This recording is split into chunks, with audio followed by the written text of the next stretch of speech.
गायत्री अपने माता और पिता के साथ रहती है। उसके माता पिता उससे बहुत प्यार करते हैं। उसके माता पिता उसकी हर इच्छा पूरी करते थे कि एक दिन वो अपने माता पिता के साथ मेले पर जाती है कि उसके माता पिता के ऊपर एक भारी झूला गिर जाता है। उन दोनों की वहीं पर मृत्यु हो जाती है। अब गायत्री की चच्ची उसके पास कुछ दिन रहती है और जाते समय गायत्री को अपने साथ ले जाती है। गायत्री बहुत सुंदर और दयालु लड़की होती है और पढ़ने में भी बहुत अच्छी होती है। उसकी चच्ची की भी एक लड़की होती है। उसका नाम शीतल होता है। गायत्री के साथ अच्छा होता है। फिर चच्ची का व्यवहार गायत्री के साथ बदलने लगता है। अब बहुत दिन हो गए तुझे अपने माता पिता को याद करते हुए। ऐसा कर कि अब घर के काम किया कर। तुझको मैं ऐसे तो नहीं घर में रख सकती।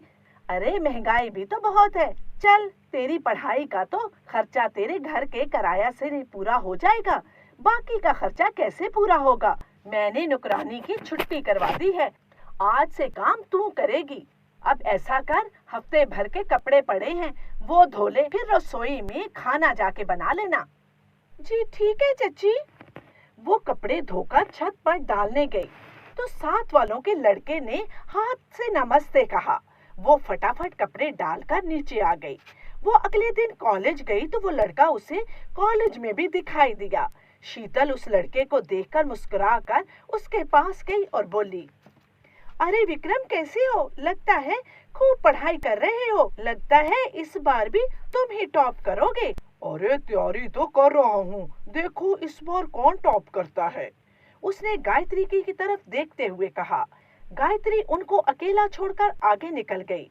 गायत्री अपनी क्लास की तरफ जा रही थी कि पीछे से विक्रम ने गायत्री को आवाज दी, वो गायत्री जी, आप नई आई हैं। मेरी कोई जरूरत हो तो कह देना, ये मेरा नंबर है। जी ठीक है। अब गायत्री को पढ़ाई के लिए कुछ भी हेल्प चाहिए होती तो वो विक्रम को फोन कर देती। अब दोनों में खूब दोस्ती हो गई। धीरे धीरे उनकी दोस्ती प्यार में बदल गई। एक दिन गायत्री फोन पर विक्रम से बात कर रही होती है कि शीतल उनकी बातें सुन लेती है। शीतल को बहुत गुस्सा आता है। वो गुस्से में जाकर अपनी माँ को सारी बात बताती है। क्या कह रही है तू? दोनों में प्यार मोहब्बत चल रहा है?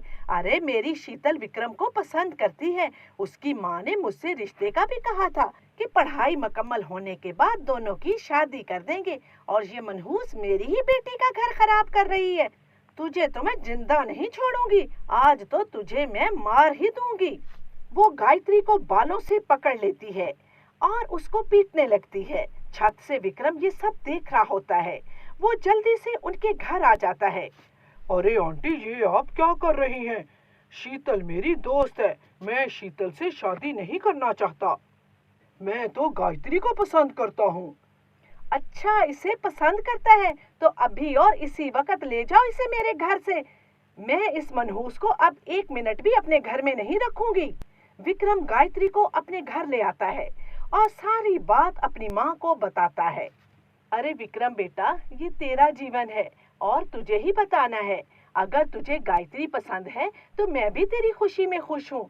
वैसे भी गायत्री बहुत दयालु लड़की है। विक्रम की माँ खुशी से गायत्री को गले लगा लेती है और कहती है, गायत्री, आज से तू मेरी बेटी है। दोनों की शादी हो जाती है और अब दोनों खुशी खुशी इकट्ठे ही कॉलेज जाते हैं।